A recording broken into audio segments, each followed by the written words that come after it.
Welcome all. We are about to go live with Chris Witecki, Astro Mondays. My name is Ra. I am filling in for Gary today. The thing that I love about Chris is the alternative and profound perspective that we get on our daily events.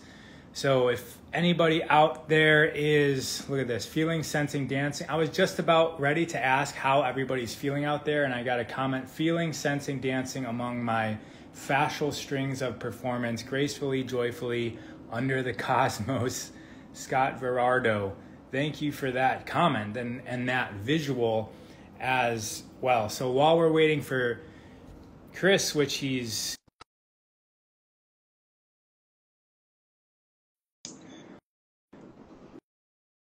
feeling down today, Lenita says. Chris, I accepted your invite. Oh, here we go. Hey. How's it going, buddy? It's the big Raw. How are you, brother? Here, yeah. Did you know I was joining? I had no idea. I just noticed when I came up, I was like, did I click on the wrong video? Like, that was my first thought. No, Go ahead. Gary's recalibrating. His body's recalibrating. Oh, okay. Yeah. That makes sense. Well, I was actually going to talk to him about it, because my mom, Neptune went to 29 degrees. So we're in some kind of chaotic, the energy's a little chaotic right now, and people are processing. And my mom fell down the stairs over the weekend. So please send prayers to my mom. She's in the hospital right now, beat up really bad. Yes. Ruptured spleen, concussion, the whole 9 yards. But it's sort of what's kind of happening. Neptune has gone to 29 degrees. So what that basically means is that if you have any remaining stuff you haven't faced, it's coming up. It's coming up all at once, and usually a bit of a what's the word? Usually a bit of a chaotic emergency sort of setting. And why is it jarring? That's the word I think of when you say that, is like that jarring experience. Is that just so that we can pay more attention to it, or is it always like in this like painful, like is there a reason for this painful negativeness that we experience some of these things? Yeah, it's in proportion to your resistance to heal. So the bigger the jar, the more you were resisting. Okay. So you can measure the resistance by the jar. There we go. Oh. Yeah, my mom was completely resisting. I've been worried for a long time, honestly. My mom is a baby boomer. I've been telling her a whole bunch of stuff. I mean, my whole family's like, it's time to come out of the 70s. Like, we've been like, and I was worried. I told my brother when we were in the hospital, I'm like, I told you this was going to happen. Like, I was feeling it build up because mom was resisting, like she wasn't letting go of certain stuff. And so And what's her name? My mom's name is Cassandra. Cassandra. Yeah. Just so everybody can send light Thank to you. Cassandra. Send her some love. Yeah. I really appreciate it because she's a sweet lady, and she actually is just a sweet lady, wants to do it her way.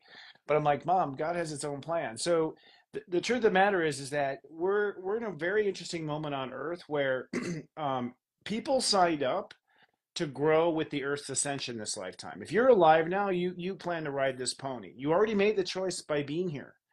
I think a lot of the sudden deaths and things that have happened through all these controversies that we all know about, really in the big picture thing, that was a soul contract. They weren't going to stick around for this hard part.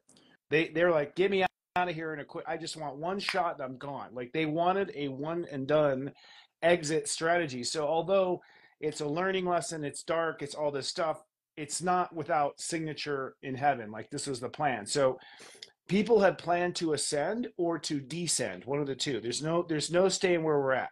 So your vibration's either going to start to get darker and darker, or it's going to start to get lighter and lighter, right? And we're at this point now where the universe is saying, okay, pick your spot. Like, what's it going to be? So those who haven't been going higher are going to get body slammed one time. Like, this is your warning. You cannot stay here anymore. Right. You're either going to deteriorate and to continue to break down like bacteria and soil and ride that thing down like Atlantis. So either ride this Earth down to its destruction with Atlantis, or you come higher. But we're closing this one down, this channel. Man, that we're currently And on. yeah, Yeah. that's an amazing story and metaphors. Thank you for that. Yeah, because you have to be going in a direction, right? And when you're talking about having, checking out, basically graduating this existence, it reminds me of I know so many people that have lived. It almost seems like a different life in this life, primarily due to like accidents, Yeah. where now they don't have a limb, or Yeah. I'm just thinking of extreme examples. Like it just came up when you said so, and because all of these people lived in such a elevated way, almost like they didn't have to remain here for another 70 years because they've accomplished so much in the first 20 to 30 years that there's like, okay, this is chapter number 2 for you. And the people that I'm thinking of, um, they're happy, even if they can't walk, they're like some of the most happy people. And I know many of these people, and they all kind of have the same relationship with what they're doing. It's like I came here, I lived fully for one lifetime, and now this is like part two lives Well, and in one it go. is. We often do have two lives in what we have. Actually, astrology says you have at least three, Oh, which are by Saturn. So your ah, Saturn. So Saturn returned 30 and then 60. So up to 30 is pretty much you're awakened to your past lives. And from 30 to 60, you're working with your past lives. And then 60 to 90, you're doing new territory. Like you're forging new karma is like what it works out to be. Now, people have different timelines. They'll start and stop before. But I do think that those people actually are ahead of the game. So the deal was when we came here, there's two phases of Earth in this lifetime. From what I understand, this is just looking at the brochure. According to the brochure, the first half of our lifetime is clearing up and healing all of our past life accumulated spiritual junk. So these people who have been injured and whatnot, I think actually what happened was they were starting off the life without those past life memories. The injury was the past life trauma coming back. And now that they're happy on their side, they've achieved the goal. They've healed their past ah, life trauma. But yeah, in a they way, balance they're out. actually ahead of us. The rest of us, like Gary's down today, probably just because the earth is like, Gary's so busy helping others. The thing is with light workers, we don't understand. Like, it's not we're hypocrites, we're not, but we're so busy healing others that we quite often get behind in our homework. And so God body slams us and we have to work it out sort of in quick spurts. So I imagine he's getting a last minute adjustment there from the universe. Yeah, hopefully he'll be pristine by Austin. He And will. you're going to be so you've got your event mid Austin or mid May, Yeah. right? What are the dates for those, and how can people get on board with So, that? so first of all, I'll be at the Human Garage event on the 12th on Mother's Day. So I'll be representing there, and then the following weekend, May 18th and 19th, is called Unite the Light, which is a light worker summit for people who are do-gooders and good Samaritans. It's sort of a Good Samaritan conference where we just talk about, first of all, thank God for us, the earth, so there's a little gratitude for who we are. So there's some soul support between each other. And that's at unitethelight.love, unitethelight.love. We do have general admission tickets available, and we do have streaming tickets available too, if you want a sneak peek on several influencers, how they built their business, what their goals are, what we feel is important going into the new era, some chit chat about what we're seeing in trends. So it's really a conference for people who are here to help the world, is what it is. Are you staying at the ranch all week? In I am, for the most between, part. Yeah. between? Yeah, until Nice. Wednesday. Yeah, yeah, I'll be there. You're gonna be there too, right? Yeah, yeah. I don't think we're Cool. leaving. It's like 2.5 hours outside of Austin. Oh, I So know. I know that was a shocker for me. it was Oh, it it was was it was like out of left field for us too. But yeah. So yeah, uh, yeah, yeah. Because I'm used to having things, and it's gonna be in the middle of Texas, so you know, yeah. um, Well, yeah. I can't wait to see why it is we're there, right? I mean, obviously it's being curated by the team. They chose that place for some magical reason. And it wasn't what I was expecting, but I'm super excited to go into it and see what the week holds for all of us who are there. It's an organic farm with a master chef as the owner. Oh, Yeah. So So you're eating food grown on the farm and made by a master chef on the farm. So it's like a super high vibration food experience. That's why they chose that place. nice, Yeah. nice. So what else is going on in the realm of people? Like for the people that are watching, what could be important for them? Well, this is honestly, we're in a very powerful moment. So going back in the context of what we were talking about, this is a moment where people are shifting from their first story on Earth to their next story on Earth. Okay. So we all had two stories we plan to do. One of them is to heal yourself. The other is to raise to the next, to create the new Earth, whatever that means. And some people realize that you can do whatever you want. Some people's new Earth will be more hell on Earth, like more of that dystopia. So I think some people will choose to merge with technology and will continue to take pharmaceuticals and will continue to lower their frequency and get sort of zapped by the system. And then some people will elect to vibrate higher in spiritual consciousness. And this week, basically, you're choosing which direction you want to create in, because we have a new moon, a very powerful new moon, tomorrow night in Taurus at 18 degrees. It's actually my birthday tomorrow night too, so I'm just gonna do a shout out to myself. Yay, Nice. yay me for being alive. Yes. That new moon is that your heart is going to commit to what you want, basically. So what is everyone right now is, and you may go, I'm not creating anything. Oh no, when you're thinking about how you want to add on to the house, you're creating. When you're thinking about how you wish you could, write a book in the woods, you're creating. It's that creative consciousness of what you want to create, is the question of this week. But whatever it is you're creating is basically setting your destiny. So people, whether they know it or not, because sometimes it's just you walk into a store and your destiny has changed. Sometimes you meet a chick behind a bar, like at a counter, your destiny's changed. So, recognize that sometimes when I say your destiny's changing this week, sometimes it's a very subtle. You got to be really good at reading the matrix to be able to know that small moment, how profound it is. But for those of us who are aware and awake, you'll get goosebumps. You'll get a wave of heat go up and down your body. Your body will tell you this is a very significant moment, and it represents the timeline that you are basically changing your vibration to. And this is the railroad crossing right here. So what happens is after this railroad crossing this week, based on what you're creating, and I guess if you want to get real simple, are you creating from your heart or are you creating from fear? So if you're creating from fear, you're on the wrong school bus. You are heading for disaster, and a self-made disaster. And Right. so people will create either their heaven or their disaster in this next 40 days, basically. The, And some people need to crash the ship to learn. So it's not a bad thing. right.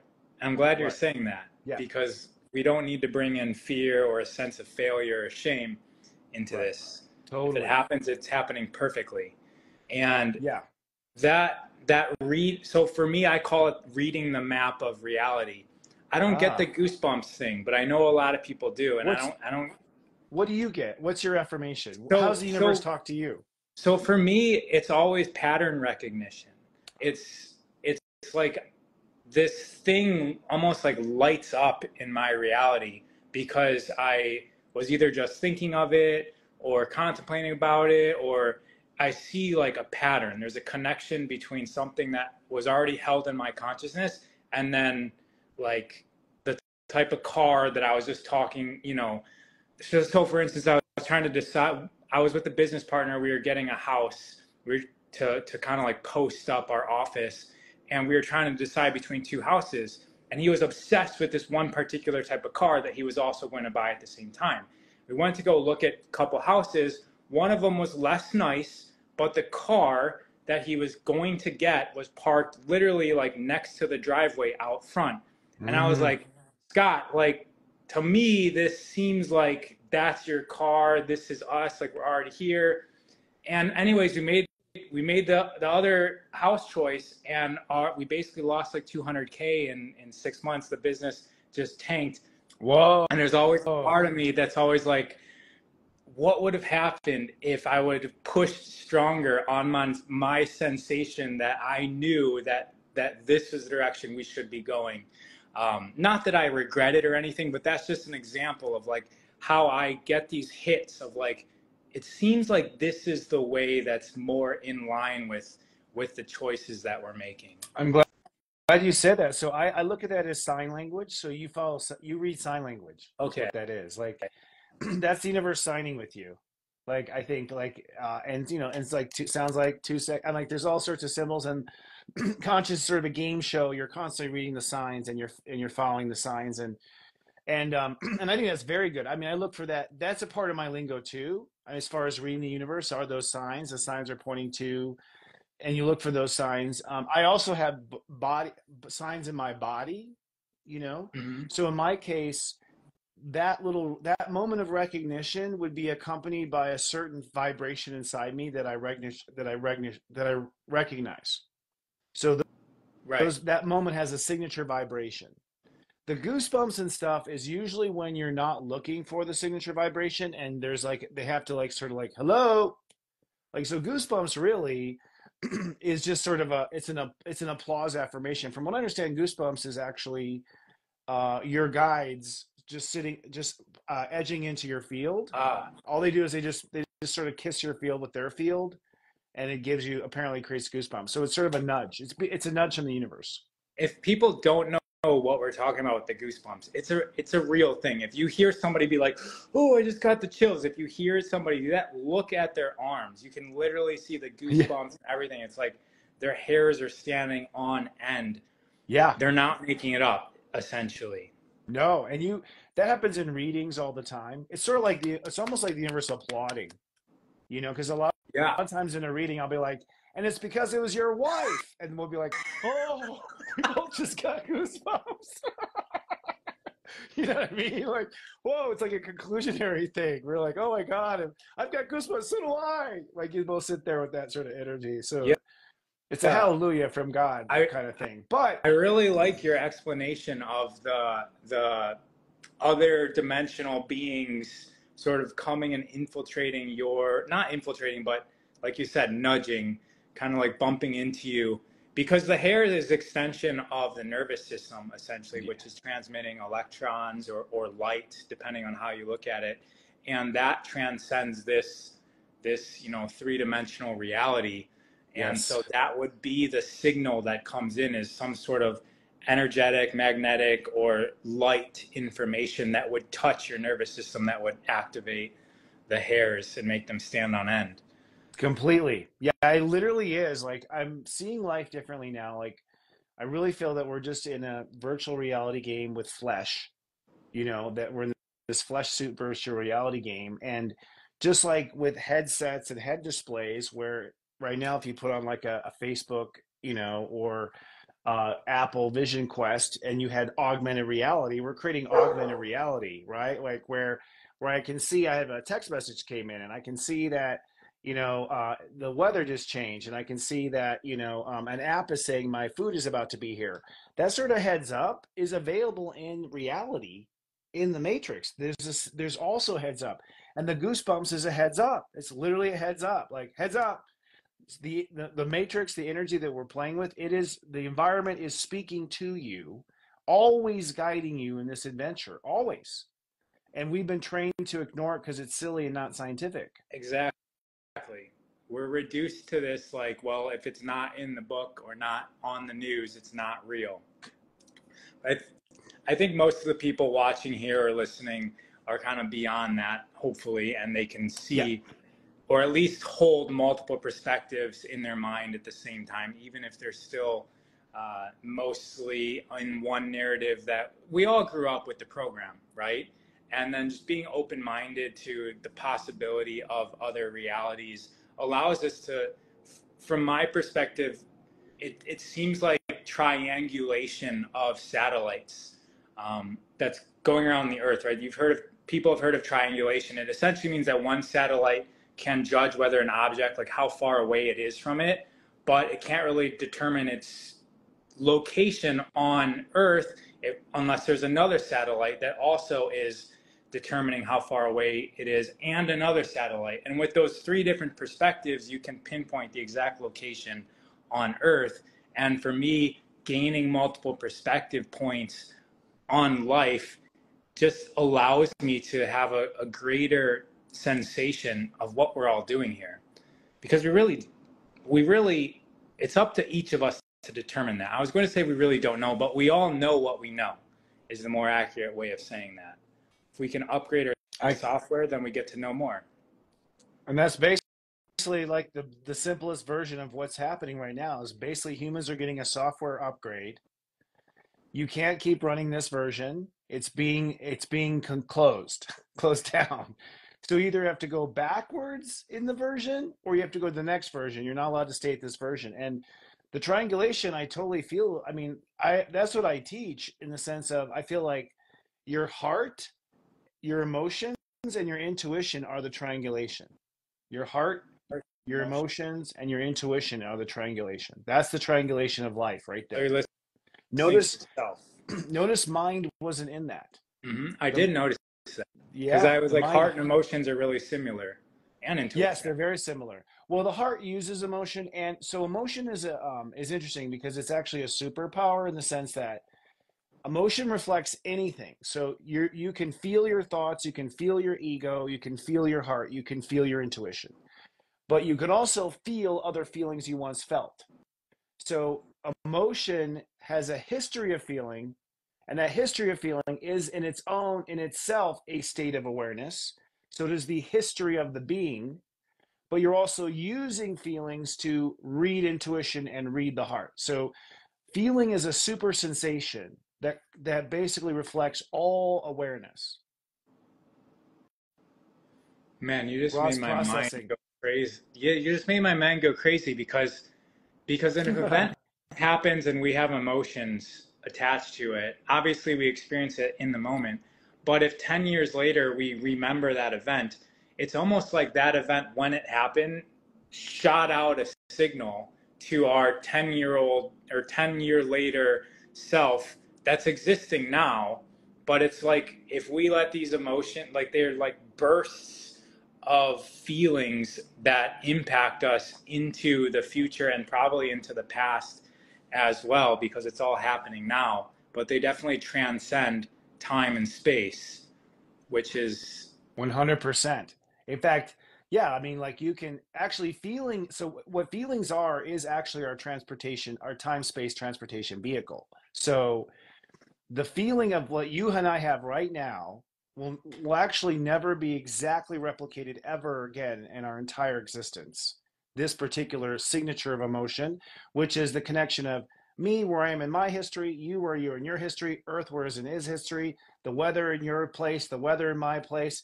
Feeling is all the information, all of data of everything coming into one hybrid experience signature that's identified by a sensation inside of me. So if I want to hypnotize you and take you back in space time, I would say, Ra, let's go back to the feeling you had standing on the shores there talking to Christopher. And that will bring, from what I understand, that will actually reanimate life.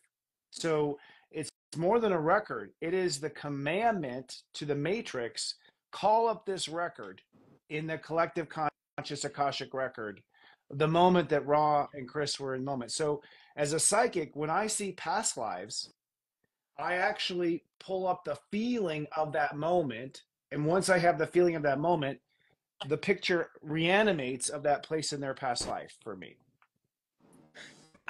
I was going to go there next. So you do have access to travel in this, like basically beyond time. Yes. And yes, because ETs and the stuff that I have seen and read and studied, like what you're saying is true. Like they use the emotional states to, like we use legs in this physical reality, they use the emotional states and memories to travel through time, because it's all just data that's existing now, and we can travel through time, but it doesn't happen physically like how we would think happens when we get into a time machine, like in the movies where like the time machine goes somewhere. It's happening in another way, and this is opening up a lot for me, so thank you for sharing. But I wanted, could you elaborate a little bit more on what you do in in that aspect of psychic readings? Like, are you like, what exactly are you doing with that? Well, a couple points I want to make to you. One is like the gray aliens have actually lost their connection to emotion. So they have to have a spaceship vibrate to go through space time. They can't do it as an individual. They lost the power over their reincarnating cycles. So humans are special because we're so emotional. We are the spaceship. Your body is the spaceship. You don't need a spaceship to go. You can do it with your own mind, command your emotional field to go to different vibrations through space time. It's one of the reasons why we're so studied in the universe is because of our unique makeup of who we are. But in a reading, so in a reading, we connect energetically, and basically what a reading does is I look at the signs of your chart, which tells me the blueprints of your frequency coming in. So what were all your frequencies coming in the door? Where's the frequencies now? But then in the chart there are frequencies that are repeating a conscious narrative from a past life. So we all have these conscious narratives that we packed in our spiritual suitcase to basically pick up again and keep working on. So we have some spiritual problems that we take many lifetimes to figure out. We have some spiritual problems we figure out in one lifetime. So there's these ongoing discussions. Plus, you're also reacting to your trauma. So you get traumatized. The next life, you overreact and re-traumatize it a little bit different. So you start creating these compound traumas, right? So, so with my work in a reading, what I'm mostly concerned with is consciously getting you to neutrality and helping you to, turn all those knotted energies into nice, clean, straight, calm awareness inside of you. That's the work I do. But when I hone in to spirit and go, what the hell is this that you packed in your bag? I have this thing take over me where God just shows me real quick, like one flash bulb, it looks like in my third eye. It's like one flash bulb. It's almost like you turn the lights on and off. And Uh-huh. in that one flash, I can feel them. I can feel the entire story of what was going on that moment, and I can read into the feeling. I can feel like you're in front of someone. I'm feeling a violent vibe from him. From you, I'm feeling a fearful vibe. So I emotionally reconstruct the karmic moment that led to this current life trauma that you keep repeating because you're obsessed with getting it right this time. The reason why people repeat karma is because they're obsessed with getting it right. So we keep recreating what happened, hoping for a different response out of What's the ourselves. alternative to getting it right? The answer to getting it right is actually getting it according to what your heart desired. So I think as far as ascension is concerned, the first time it happened, you were satisfying your ego. I'll show them. Uh, that doesn't get you off the hook because at the end of the day, the instrument of satisfaction is the heart. Everything else, thoughts, feelings, ego, your Right. body, everything else is a child of the heart. The heart is the creation energy, and the heart divides itself into emotion. The heart divides itself into thoughts. The heart divides itself. Love is the energy of the universe. And so love has many, many children and grandchildren of awareness. Probably the slowest and dumbest is the body, actually. I mean, and the body's brilliant, right? The body's brilliant. Right. Right, but the body would be the very final creation of that love makes for you. And then you're in all these different states of awareness. So all the planets are all the states of consciousness that make up the human being. Okay, so through the planets, that's what's connected to the different aspects that the heart divides itself into. The sun is the heart in our solar system, and the planets are the child of the heart. All the planets are rotating around the heart. So that is the soul system. All of our states of awareness are rotating around our heart. So whenever you want to correct a trauma, the mistake that people make is they try to fix it in the mind, they try to fix it in the emotions, they try to Yeah. fix it in the ego. I should have been nice. If you fix it in the heart, all other states of awareness will automatically follow the intention. The ego will follow, the mind will follow, the emotions will follow, the body will follow. Every child of the heart will follow a change of heart. So the most powerful work is to just have a change of heart. And it's the simplest. It's so It might yeah, not be easy, but yeah, you have all the tools to do that, no matter where you are. exactly. And that is really how you control the ride. You know, Wow. reality. It's all through the heart. That's why Buddhists silence their mind. That's why they meditate. They don't tell you. It's like, what are you meditating on? The heart. Like, no, why is that hidden? What is Buddha doing up there? He's listening to his heart. That's it. Right. And your heart will tell you all sorts of things. You know, that's the other thing too. I don't think people realize how intelligent their heart is. The heart is the most intelligent part about of your consciousness. So it's like, because it knows it is you incarnate, it is your soul incarnate, and it is, you know, God created children, then he created angels, and they created demons. Like, so we're like the great great great great great great great great great great great great great great great great grandchildren of God. Really, energetically, we're a ray of light that comes from source. And so your heart is the very final tip of that God expression. So I think it was this morning or last night. I went deep in my mind about being in elementary school and them teaching us about the Egyptians and the mummies and still having the heart and the brain was out. And I remember getting taught that they just didn't know what was important in the body and they thought the heart was the most important. It's crazy that we're talking about this because I was really just exploring like I was exploring this concept in my mind, I think a few hours ago, um, Wow. about how important the heart is. But we have a question Sure. from Kyla. How do we even know what our heart is saying? That's a very good question. That's something I teach daily because I think the biggest problem with humans is that our conscious has been so condensed because we basically been in fight or flight for about 5,000 years. And when you're in fight or flight, your ego and your mind take over and hijack your consciousness, your ego, your emotions, and your mind, and it squashes all the rest of you. Did you say 5,000 years? Yeah, probably about 5,000 years, I think. Okay. Uh, um, could you clarify that before we go on? Sure. I mean, just knowing Earth's record from what I can understand, like we have been for the last 5,000 years or so, we have been in fight or flight survival mode. I believe we were already enlightened and fully open spiritual beings in Atlantis and Lemuria, which is an ancient civilization. The last age of Aquarius was Atlantis, just so y'all know. The last age of Aquarius was Atlantis. So when we say it's the age of Aquarius, we're saying it's the return of Atlantis, basically. And after Atlantis fell, the human races stopped incarnating, some went underground.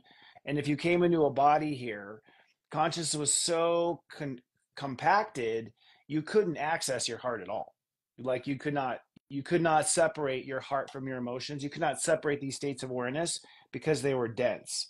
So we're just now at the point where we can separate, oh, that's my heart. That's my feeling of my heart. That's my mind. That's my mind's thought about my heart, but that's my heart and that's my mind. Like we're learning to create separation or distinction of the vibrations.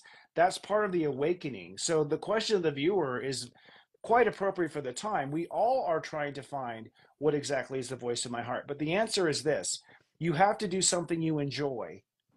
So when you enjoy something, you enjoy an orange, you enjoy this moment with your honey, when you enjoy it, you're in joy, INJOY, okay? When you're in joy, your heart is activated. You will feel your heart glow, you will feel your heart warm, you will feel your heart excited, you will feel yourself lose sense of space time. Like, where'd all the time go? You're in a state of joy where the time goes, right? That state of joy, that joy you have when you laugh really hard with your friends and you're just sitting there sort of high on life and you don't know what the time is, that state of joy, by the way, is the fifth dimension. That's the fifth dimension. Mm, We go in and out of it all the time if we have a good comedy or we have a good moment, but as we all know, it's fleeting, right? So yeah. the trick is to identify that feeling in your heart and begin holding that feeling open all the time. So you keep it open. But the way you begin to talk to your heart is you find out what it feels like in your heart. So do something you enjoy, memorize that feeling. That's your heart's voice. And you literally, this is what's going to sound crazy. You literally ask your heart. Now I baby talk my heart. I'll be like, hey, little Chris, hey, buddy, how's it going, man? Like, so I kind of go to a childlike place because it's a child in there. And I'll sort of baby my heart and be like, so do you want to go on this thing here? Or do you want to do this? Like, what should we do? Like, that's the basic of how you start. Right. And your heart will be like this. And you'll be like, wow, I didn't tell it to say that. Like, you will feel very clearly. Right. Like, we all know how to talk to our heart. We forgot is what it is. So I just ask my heart, like, is this what my heart wants? And sometimes people will, offer me so many things. I'll be like, hold on. What does my heart want? Like, I know there's choices. I know I can save $100 if I go this way. I know I can, get a free pair of sneakers if I go that way. Sort of like what, basically I would say your heart was telling you, this is the house, dude. Yeah. This is the house. Right. And your heart was also very honest. Like, it's not the nicest one. Like, your heart was like, and that's the other thing about the heart. The heart can deliver truth without judgment. Like, it's not the nicest one on the block, but this is the one we love the most. This is the one our heart lights up for the most. This is the one that will make us most happy in the end. So your heart will always guide you to more of itself. In fact, every state of awareness guides you to more of itself. Your emotions want to guide you to more emotions. Your thoughts want to guide you to more thoughts. Your ego wants to guide you to more competitions. Every part of you wants to be more of you. Every part of you wants to be more of you. But if you focus on the heart, well, then being more of the heart means more joy, more love, more creativity, more, so choose the heart as the primary state of awareness. And eventually your heart will come on to full-on sentences. So I'll give you a little story real quick. I was out shopping for Unite the Light. I'm like you. I like to just be in flip-flops on the beach. Like, so I don't have suits. I don't have anything like that. I'm like, shit, I got to look good on camera. I don't even know like what store to go to. I'm so like, I so need a girl to help me dress. Like, I'm brilliant in other places, not with fashion. And I showed up without a girl at the mall, and I'm like, fuck, I don't know if I should go to Neiman Marcus, Macy's. Where do I go? And I was like, I'm just going to ask my heart. Heart, where are we supposed to go here? Get me to it. And my heart was like, this way. And so I just started walking that way. And then I saw a store, and then I saw a shirt I liked in the store. And like, my heart's like, yeah, I like that shirt. So this is the point here. It's like a yellow brick road. So I went in and I looked at that shirt, and then it brought me to the suit section. Long story short, the perfect salesperson came up, totally understood, totally knew my size. By the way, they had all my sizes right there on the rack, all of them, right? Like, they had swap outs, and he goes, do you want to buy some shoes too? And my heart's like, nope, shoes are somewhere else. And I was like, okay, no, he's saying no to the shoes. So didn't even look at the shoes in the first place. The place that would have had matching shoes right there. Long story short, my heart's like, it's a Neiman Marcus. I go Neiman Marcus. My heart's like, go this way. I go that way. There's the shoe department for men's right there. There's a guy standing right there. Hi, how can I help you? We close in 15 minutes. I'm like, oh shit. And there's the shoe I like right there. Oh my God, I love this shoe. So right there, there's the shoe I like the most. I had seen a similar one before, and I was like, oh, that's one I like. Can I try this on? Oh, the floor model's your size. He's like, I just need to find its brother. So it's like, so this is how life is really built. Like, I don't have to waste time shopping. My heart already knows what I want. My heart already knows where it is. My heart already knows that there's a person who's going to take good care of me. I had excellent spiritual care from raw-like people at every place. I was treated like a king the whole time, kind and courteous like I am to others. And it just comes from listening to the heart. That's, to me, that's the world we're building next. Epic story, an example, an explanation of how to speak to the heart.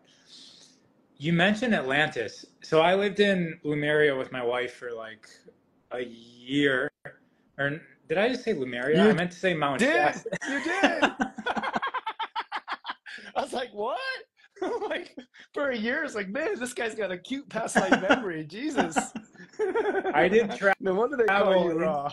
Into the earth in a meditation once. But I lived in Mount Shasta. We lived in Mount Shasta. And so I was reading a ton about Lemuria and Atlantis. Yes. So when you say that Atlantis was in the Age of Aquarius, are you speaking from like does the precession of the equinoxes tie into that? So, because somebody was like, what happened to Atlantis? From my understanding, precession of the equinoxes is almost like seasons that we experience in a year. And so like right now we're kind of in spring, which is what you were suggesting, that everything's getting turned on, which would make sense that that's when Atlantis and Lemuria was coming up. And then as the spring and summer plays itself out, you eventually get to fall. And then that's where they experience the fall of their civilizations. But that's like a 25,920 degree cycle of a precession of the equinoxes year. So we're talking about tens of thousands of summertime, tens of thousands of years, well, 10,000 years of summertime essentially, that they were existing. But it would make sense that Atlantis was coming up at the time, 26,000 years ago today for our time. And that would fit into like the ages of the pyramid, the true ages of the pyramids as well. They're not 3,000, years old. They're Oh no, they're tens of thousands. From what I understand, so you're completely right. Like Elmuria, which is called something else. I think it's called the land of Mu. Mu. Elmuria is just from one researcher, but it's a very common name, and I use Elmuria. Was a continent, really a series of island continents in the Pacific. And they actually were here first before the Atlanteans. They were the first space alien colonies to come down here. They actually created like the whales and the dolphins, and they like did most of the sea life for us. So like Aquaman and mermaids and all that stuff comes from Lemuria. That's all Lemuria legend. And Atlantis actually got into war with Lemuria and pretty much destroyed Lemuria. And Lemurians went to Mount Shasta to live underground in caves underground. So Mount Shasta allegedly still has the Lemurians living in underground in the mountain. Precession of the equinox is actually, the Earth is actually wobbling still from the Big Bang. It's like still kind of wobbling, like a weeble wobble, right? And so it takes 25,900 years for it to weeble wobble once. So it's really just it weeble wobbling. And so every time, and what happens is it points, as it's wobbling, it points part of itself towards another like north. So it creates a new north for the Earth, so to speak, which then means in the spring equinox, a different zodiac sign will rise on the horizon at sunrise in spring. So spring equinox, which is Aries right now, is actually Pisces. So right now the Earth is actually pointing to Pisces in the spring equinox, not Aries, because the Earth has wobbled since we created astrology to the next sign. And that's actually the difference between Vedic and Western astrology. Vedic astrologers go, no, you should follow the wobble. Western astrologers go, no, it should be where it started when we first started measuring wobble.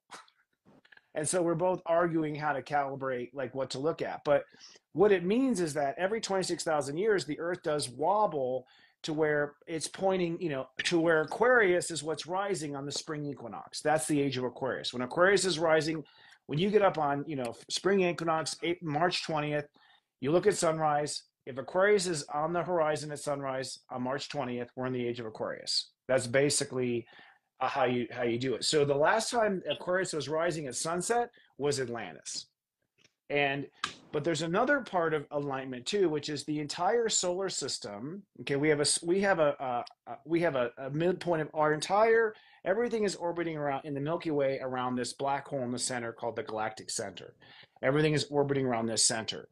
And apparently from the center are high charge conscious particles, like proton conscious particles that come from the center. And so the entire solar system, every planet in the whole sun, is also swinging like a pendulum, like this, back in front of the black hole in the center. And so we apparently swing into the proton enlightenment belt, and we swing out of it, and we swing into the proton enlightenment belt, and we swing out of it. So the dark ages are when we are out of the belt.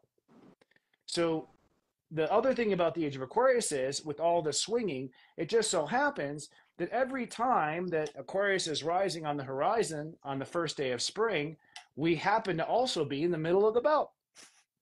So the age of Aquarius happens to be the most enlightened time for us as Earth. It could have been the age of Leo that we had this photon belt experience, but it just turns out the swinging and the timing of things that it's Aquarius. It's Aquarius. So when the Earth is pointing, that's about 2,200 years or so per sign, right? Usually, but it varies actually because of the way things work with orbits. Yeah. Yeah, So yeah, not every sign is exactly equal. exactly. It's yeah, it stays more in some signs than the other. So Yes. I might have just missed it because is the wobble the way I was explained to me was the wobble sometimes it points towards the center of the galaxy, sometimes it's away. But what's causing that pendulum swing that you were talking about? Is it the precession or is it something else? That pendulum swing is something with the astromechanics of the Okay, entire Milky Way. We don't know. We just know that's happening. Like we're not quite sure. And right. and the other thing that's interesting too, if you want to just keep blowing your mind, is like because the universe is expanding at an increasing rate, Yep. the Earth is never in the same spot every Right. year. Every year the Earth moves like 1 inch.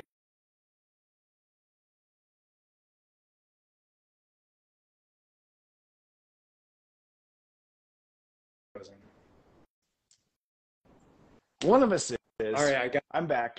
I got you back. Hmm. So the last thing I heard, I'm not sure who was frozen there, but the Earth is moving. It's constantly moving in motion. Yeah, the Earth is constantly it's constantly moving through space time. So it's kind of interesting as far as like consciousness gets stored in the space time. So empty space, dark matter is what's holding all the memories of humans is in the dark matter. So what's interesting is sort of like a record player. The Earth is constantly spinning, and it's always moving a little bit farther out. So we're literally creating conscious records as the Earth spins around and moves through space time. We're creating conscious records in dark matter. That's Isn't amazing. that And then interesting? there's yeah, and then there's a being, that's probably a greater aspect of ourself that's able to play those records. Oh, 100%. Actually, well said. So, from what I understand between Earth, that's exactly what you do. So, when you're in heaven, this is a full circle on conversation. If you want to replay that record in heaven, we vibrate to that signature of what it felt like to be in front of each other in that moment. And as soon as we feel that signature, we are catapulted instantly and we reanimate the experience that we were at